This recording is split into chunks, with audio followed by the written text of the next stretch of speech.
नमस्कार प्रेक्षकांनो, मालिकांची दुनिया या चॅनलमध्ये तुमचे स्वागत आहे. ठरलं तर मग या मालिकेमध्ये आपण बघणार आहोत की इकडे मात्र आता अर्जुनने सायलीला सुखरूप सोडवलेलं असतं आणि त्यानंतर मात्र त्या लहान मुलांनी सगळं काही स्टेटमेंट दिलेलं असतं. त्यामुळे सायलीला आता पोलीस सोडून देतात आणि इकडे मात्र अर्जुनने त्याचं नवऱ्याचं कर्तव्य निभावलेलं असतं आणि सायलीला मात्र त्याने सोडलेलं असतं.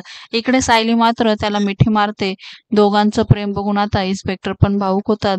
दुसरीकडे दोघेही खूपच रडू लागतात. घरी आल्यानंतर सुद्धा आता अर्जुन सायलीला सांगतो की तुम्ही मला वचन द्या, यापुढे तुम्ही मला सोडून कुठेच जाणार नाही. तेव्हा सायली म्हणते, देते मी वचन, पण तुम्ही सुद्धा तसंच वचन मला द्यायचं. तेव्हा अर्जुन म्हणतो, मी तुम्हाला सोडून कुठेच जाऊ शकत नाही, कारण तुझ्याशिवाय माझं आयुष्यच नाही. जिथे तू तिथे मी, असं म्हणत मात्र आता अर्जुन सुद्धा प्रेमाने सायलीच्या हातामध्ये हात ठेवतो आणि दोघेही एकमेकांमध्ये हरवून जातात.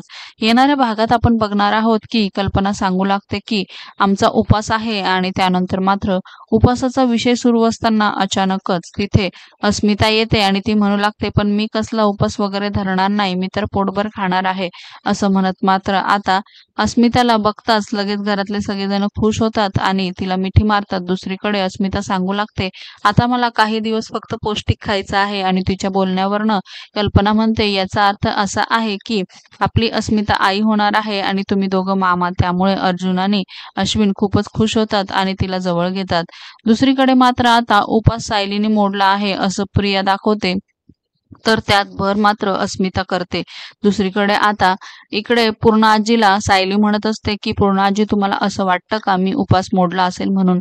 त्यानंतर मात्र सायली आता प्रियाची रूम झाडते आणि तिथे मात्र उपासाचं खाल्लेलं असतं आणि दुसरीकडं सायली हे सगळं कल्पनाला दाखवते आणि म्हणू लागते, बघितलंत ना तुम्ही की हिने माझ्यावर किती खोटे आरोप केलेले आहे. हिने नुसते माझ्यावर खोटे आरोप नाही केले, तर हिने स्वतःचा उपास सुद्धा मोडलेला आहे. आणि हे ऐकून मात्र आता कल्पना आश्चर्याने प्रियाकडे बघत असते, परंतु प्रियाला मात्र प्रचंड घाम फुटलेला असतो. मालिकेच्या अशाच नवनवीन भागांसाठी आपल्या चॅनलला नक्की लाईक करा, शेअर करा, सबस्क्राईब करा.